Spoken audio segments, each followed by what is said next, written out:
किसी एक टॉपिक पर एक न्यूमेरिकल करने से न्यूमेरिकल आ जाता है, ऐसा नहीं होता। न्यूमेरिकल की प्रैक्टिस करनी होती है। जाके आप कह सकते हो कि मेरी एक्सपर्टीज आ गई है। तो मैं आपसे कहूंगा, अगर आपने कभी कोचिंग नहीं ली, आप कॉलेज नहीं गए, तो आप न्यूमेरिकल को छोड़ दो। अगर आपका कोई फ्रेंड है जो कोचिंग लेता था, जो रेगुलर कॉलेज जाता था, आप उसके साथ ग्रुप स्टडी करो। उससे क्या होगा, उसने जो कुछ याद किया है, उसने जो कुछ सीखा है, उससे आपको मिलेगा। Hi students, how are you all? कैसे हैं आप? स्वागत है अपनी चैनल अकाउंटिंग गुरुजी में एक और फ्रेश वीडियो के साथ। एग्जाम टाइम चल रहा है, ऐसे में बच्चों की क्वेरीज बहुत ज्यादा आती है और मेरा फर्ज है कि ये चैनल जब बना है कॉमर्स वाले बच्चों को सपोर्ट करने के लिए, बीकॉम वाले बच्चों को सपोर्ट करने के लिए, तो सपोर्ट करना इस समय बहुत ज्यादा जरूरी है।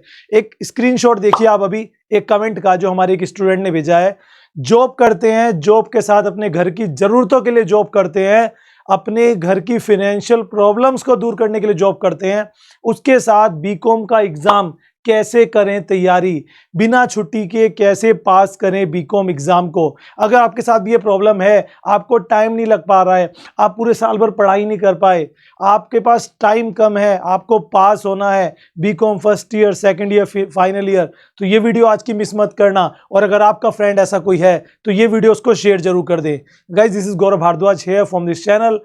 आई invite you to learn easy way. मतलब मैं ये कहूँगा कि एक आसान तरीके से हम बताते हैं कैसे आप अपने एग्जाम्स को पास कर सकते हो, कैसे आप कोई जॉब पा सकते हो, कैसे अपने करियर में आगे बढ़ सकते हो। और this channel is only for commerce student. तो चलिए वीडियो को स्टार्ट करते हैं। देखो, मैं अगर एक प्रैक्टिकल बात बताऊं तो जो प्रॉब्लम आपके साथ आ रही है सेम मेरे साथ थी। मैं जब 11 साल का था तब से वर्क कर रहा हूँ, लेकिन मैं जब स्टूडेंट था अप टू 12th, मैं अपनी समर वेकेशन और विंटर वेकेशन में जॉब करता था। बट आफ्टर 12th मैंने कंटिन्यू जॉब की और उसके साथ मैंने एग्ज़ाम्स भी दिए। मैं जहाँ से पढ़ाई करता था रेगुलर कॉलेज था, गवर्नमेंट कॉलेज था, जाना आना कभी चले गए कभी नहीं गए। लेकिन जब एग्ज़ाम सर पे आते थे तो प्रेशर आता था कि यार अब क्या करना है, अब तो एग्ज़ाम आ गए, अब जॉब भी करनी है, छुट्टी भी नहीं मिलती। और प्रॉब्लम ये आती है, जैसे आपके 5 एग्ज़ाम्स हैं या 10 एग्ज़ाम्स हैं, तो आप बस हर एग्ज़ाम में एक छुट्टी ले सकते हो। अब उस एक छुट्टी में हम क्या तैयारी कर लें? और इतना प्रेशर होता है काम का, जहाँ आप नौकरी करते हो, चाहे वो ऑफिस है, चाहे वो फैक्ट्री है, चाहे वो दुकान है, कुछ भी है, शाम को आने के बाद हम इतना थक जाते हैं कि पढ़ाई के लिए टाइम नहीं मिलता। अब ऐसे में एक दिन की तैयारी से एग्ज़ाम्स को कैसे पास किया जाए? टेंशन मत लो, सारा सोल्यूशन दूंगा। बी को यहाँ पे जो भी कुछ आपके सामने है वो क्लियर करूंगा, बस आपको अपने इस वीडियो को लास्ट तक देखना है। दोस्तों, सबसे पहले बात करेंगे कुछ चीज़ों के बारे में जो आपको ज़रूर से समझ लेनी चाहिए। ठीक है, आपको पास होना है ना, आपका टारगेट है कि मैं 45, 50, 55, 60 इतने % मार्क्स ले आऊँ। क्योंकि दोस्तों, जॉब के साथ आप सोचो कि 80, 90% मार्क्स ले आऊँ, तो ये इम्पॉसिबल है। ये बात आप भी जानते हो, क्योंकि स्टडी करनी पड़ती है। बीकॉम में 2 से 3 सब्जेक्ट्स में न्यूमेरिकल्स होते हैं हर ईयर, तो वहाँ पे और सेमेस्टर सिस्टम है तो और ज़्यादा प्रेशर आ जाता है। तो ऐसे में हम न्यूमेरिकल तो कर नहीं पाते, खाली हमें थ्योरी के बेस पर पास होना है। तो कुछ चीज़ें समझनी बहुत ज़्यादा ज़रूरी हैं। उसके बाद बात करेंगे कैसे आपको तैयारी करनी है, कैसे आप 1-2 दिन की तैयारी में किसी भी एग्ज़ाम्स को पास कर सकते हो। सबसे पहले ही कुछ चीज़ें समझना बहुत ज़्यादा ज़रूरी है दोस्तों। लेट सी, सबसे पहला है नो रट्टा। अब देखो, आपके पास टाइम नहीं है। अगर आपने आज से पहले रट्टा एप्लीकेशन किया था, मॉडल खरीद कर, क्वेश्चन बैंक खरीद कर, 10 ईयर खरीद कर, नोट्स बुक कहीं से भी, उसे बंद कर दो। बीकॉम में ये सब नहीं चलता, ये सब 10-12 तक सीमित होता है। बीकॉम में आपको बस समझना है, रीडिंग करनी है, chapter wise, topic wise, long questions, important topics. रट्टा एप्लीकेशन बंद कर दो। एक तो आपके पास टाइम नहीं है, उसके बाद आप रट्टा मारने की कोशिश कर रहे हो, एक एक क्वेश्चन को 2-2, 3-3 बार रटते हो। कितना रट पाओगे? मैं कहता हूँ इतने सिलेबस में से इतना भी नहीं कर पाओगे, और एग्जाम में वो चीज़ें अगर नहीं आई तो और ज़्यादा कंफ्यूज हो जाओगे। तो रट्टा एप्लीकेशन बिल्कुल नहीं करना है। Second, no numerical. अब देखो, आपके पास टाइम नहीं है, आपके पास 1 दिन, 2 दिन, 4 दिन, 10 दिन, इससे ज़्यादा नहीं है। इतने में न्यूमेरिकल करना, किसी एक टॉपिक पर एक न्यूमेरिकल करने से न्यूमेरिकल आ जाता है, ऐसा नहीं होता। न्यूमेरिकल की प्रैक्टिस करनी होती है, 10 क्वेश्चन, 20 क्वेश्चन, 30 क्वेश्चन, देन उसके बाद जाके आप कह सकते हो कि मेरी एक्सपर्टीज आ गई है। तो मैं आपसे कहूँगा, अगर आपने कभी कोचिंग नहीं ली, आप कॉलेज नहीं गए, तो आप न्यूमेरिकल को छोड़ दो। अब आप न्यूमेरिकल के अल्टरनेट में जो थ्योरी है उस पर ध्यान करो। और अगर फिर भी आपको न्यूमेरिकल करना पसंद है, तो आप जो क्वेश्चन बैंक या 10 ईयर्स में प्रीवियस ईयर के न्यूमेरिकल्स हैं उनको आप सोल्व कर सकते हो, जिससे आपको हेल्प मिलेगी। ठीक है, नेक्स्ट आता है नो यूज ऑफ बुक्स। अब देखो, बुक्स में डाटा होता है पूरा, मतलब आपकी 300 पेज 400 पेज की बुक होगी। मार्केट में जो क्वेश्चन बैंक आते हैं या जो फ्रेशर्स आते हैं, रिफ्रेशर आते हैं या जो 10 ईयर आते हैं, उनके पेज होते हैं 50-100। तो सोचो जितना कम सिलेबस आपको दिखेगा, जितना कम बर्डन आपको दिखेगा, उतने आप सेटिस्फाई रहोगे। तो भैया अगर टाइम नहीं है तो बुक को बिल्कुल भी मत यूज़ करना। मैं देखता हूँ जब मैं कोचिंग लेता था तो कुछ बच्चे बुक ले आते थे कि सर मेरी सिस्टर की बुक थी, मैं इससे पढ़ लूँ, इसमें निशान लगा दो। मैंने कहा मेरे भाई तेरे पास 2 दिन बचे हैं, इतनी मोटी बुक देख के तू घबरा नहीं रहा? मैं तो घबरा गया तुझे देखकर। तो समझ गया मेरी बात, बुक का यूज़ ना करें, बुक से कोई फ़ायदा नहीं है। जिनको 6-6 महीने पढ़ाई करनी होती है उनके लिए बुक अच्छी होती है। Try group study. अगर आपका कोई फ्रेंड है जो कोचिंग लेता था, जो रेगुलर कॉलेज जाता था, आप उसके साथ ग्रुप स्टडी करो, चाहे दिन में 1 घंटा करो, 2 घंटा करो। उससे क्या होगा, उसने जो कुछ याद किया है, उसने जो कुछ सीखा है, उससे आपको मिलेगा। वो बहुत कुछ बताएगा कि हाँ मेरे टीचर ने ये इंपॉर्टेंट बताया, या ये है, या ये कर लो, ऐसा बताया, वैसा बताया। तो बहुत सारी चीज़ें निकल जाती हैं, माइंड्स में आ जाती हैं, आपका फ़ायदा होगा क्योंकि आप रहे हो इन टच, मतलब आउट ऑफ टच। आप टच में नहीं हो, वो है इन टच, तो वो आपको फ़ायदा देगा। समझ में आ गई? तो ग्रुप स्टडी बहुत ज़रूरी है।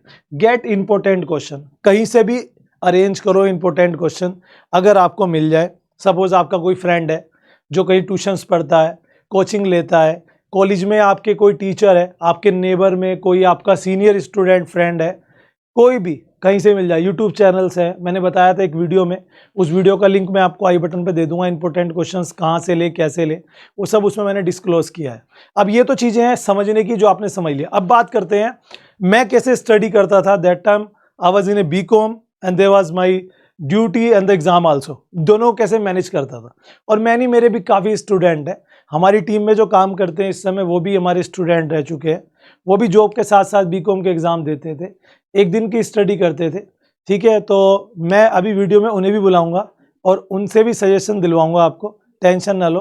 पहले अपनी बात करता हूं मैं कैसे स्टडी करता था। देखिए, सबसे पहली बात है कि जब आपके पास आपका टाइम कम है तो आपको सारे सब्जेक्ट्स नहीं उठाने, आपको एक एक सब्जेक्ट्स वाइज स्टडी करनी है। जैसे आपके पास डेट शीट आ गई, आपको पता है कि पहला पेपर मेरा आज से 5 दिन बाद है, या परसों को है, या 1 हफ्ते बाद है, और फिर उसके अगला एग्जाम 1 दिन के बाद है। तो आप स्टार्टिंग के 1 या 2 पेपर को उठा लो और उसकी स्टडी करो। अब ये नहीं कर सकते कि हम सारे पेपर की स्टडी करना स्टार्ट कर दें, नहीं। हमें क्या करना है, पहले स्टार्टिंग के 2 पेपर उठाने हैं, उसकी स्टडी करना है ताकि हमारे वो पेपर अच्छे चले जाए। बाद में जो जो पेपर आता रहेगा उसकी रीडिंग करते रहेंगे।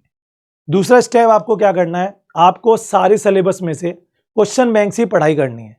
कोई भी अच्छा सा क्वेश्चन बैंक परचेज कर ले मार्केट से, उस क्वेश्चन बैंक में जो लॉन्ग क्वेश्चंस हैं उसकी रीडिंग करो जितनी हो सकती है। अगर कहीं से इंपॉर्टेंट क्वेश्चन अरेंज हो जाए तो उसको याद करो, रीडिंग करो। अगर आपको चैप्टर का कॉन्सेप्ट पता लग गया, जैसे एग्जांपल देता हूं, ये शब्द है एक मैनेजमेंट। अगर आपको मैनेजमेंट पता लग गया तो आप इसके अंदर, अगर मैं आपसे इसकी डेफिनेशन पूछूं, अगर मैं आपसे इसकी मेरिट्स पूछूं यानी कि लाभ, अगर मैं आपसे इसके कैरेक्टरिस्टिक्स पूछूं यानी कि विशेषताएं, अगर मैं आपसे इसकी लिमिटेशंस पूछूं यानी कि सीमाएं, तो आप बना के लिख दोगे? नहीं लिख दोगे। क्यों? क्योंकि आपको पता है मैनेजमेंट क्या है। तो कोशिश करो कि हर चैप्टर का जो चैप्टर नेम है वो आपको पता लग जाए। आपके सिलेबस में 10 चैप्टर हैं थ्योरी के, उन 10 चैप्टर के क्या क्या टाइटल है, उसका मीनिंग क्या है। अब मैनेजमेंट क्या है? किसी भी कार्य को दूसरों से कराने की कला, यानी कि the way to get work from other, वो तरीका जिससे आप काम ले सको दूसरों से, उसको मैनेजमेंट कहते हैं। तो बस अगर आपको ये समझ में आ गया तो आप इसकी विशेषताएं समझ जाओगे, दूसरों से काम लेना, काम को अच्छे से कराना, ये ऐसे पॉइंट्स। तो बस ये ध्यान रखना है। नंबर 2, तो आप जब चैप्टर का नेम का अर्थ पता कर लोगे, आधा हिसाब आपका वहीं क्लियर हो गया। जो लॉन्ग क्वेश्चंस है उनके हेडिंग याद करिए, अंदर का केवल रीड करिए, समझिए। कोई भी क्वेश्चन को अगर आप 2 से 3 बार रीड कर लेते हो तो वो 60% माइंड में आ जाता है, सबसे बढ़िया बात है। ठीक है दोस्तों, सबसे एंड में शॉर्ट क्वेश्चंस पढ़िएगा क्योंकि वो आपको याद रहेंगे। अगर आप सारा क्वेश्चन बैंक नहीं कर सकते तो कोशिश करें, अगर आपके सिलेबस में 10 चैप्टर हैं तो हाफ कर ले, 5 चैप्टर अच्छे से तैयार कर ले, बाकी को इधर उधर से बस चैप्टर का नाम याद रख ले और एक इस बात स्पष्ट देख ले कि एग्जाम में मुझे कुछ भी छोड़ के नहीं आना, बनाकर लिख के आओ, रिलेटेड टू द क्वेश्चन हो, सब अटेम्प्ट करके आओ, आप पास हो जाओगे। ये स्टेप रखना है। अब मैं बुलाना चाहूंगा ऋषभ सर को। ऋषभ, आप 2 मिनट के लिए आइए प्लीज, आपको आना पड़ेगा यहाँ 2 मिनट के लिए।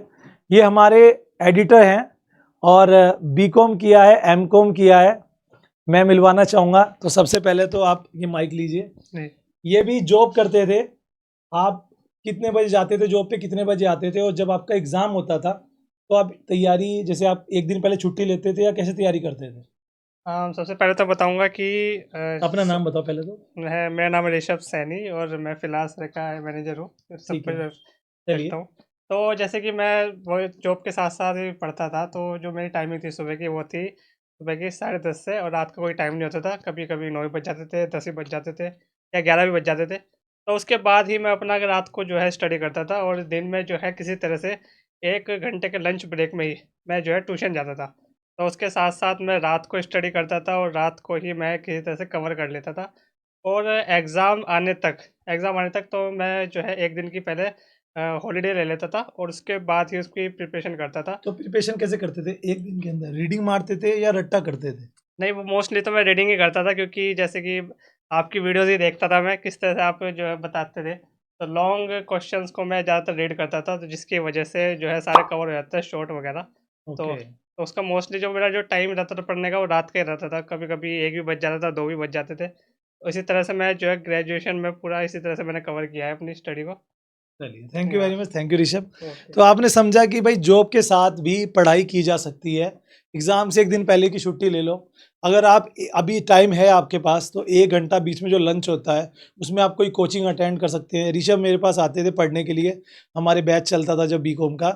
1 घंटे का इन्हें लंच ब्रेक मिलता था, तो ये उस लंच में खाना नहीं खाते थे, खाना ये एडजस्ट कर लेते थे, कहीं भी चलते फिरते खा लिया इधर उधर बैठ के, या मॉर्निंग अपना ब्रेकफास्ट अच्छे से कर लिया, हैवी ब्रेकफास्ट, और आके इन्होंने किया। क्योंकि ये मेहनती बच्चा है और बहुत टाइम से जॉब भी कर रहा है, पढ़ाई भी कर रहा है, और आगे लाइफ में कामयाबी होगा। देखो, जो इस सोच के साथ काम करते हैं कि मुझे लाइफ में कामयाब होना है, वो दोनों चीज़ों को साथ लेकर चलते हैं, तो वो लाइफ में ज़रूर कामयाब होते हैं। मैं आपसे यही कहूँगा और विश यही लूँगा ऊपर वाले से कि आप सबको पास करें जो भी जॉब कर रहे हैं, क्योंकि आप सब अपनी फैमिली की ज़रूरतों को पूरा करने के लिए जॉब कर रहे हो, साथ में आप पास होना चाहते हो ताकि आप अपना करियर बना सको। So best of luck all of you. आप जाइए, पढ़िए, कोई क्वेरी आए तो कमेंट करना, I will solve them. Thank you.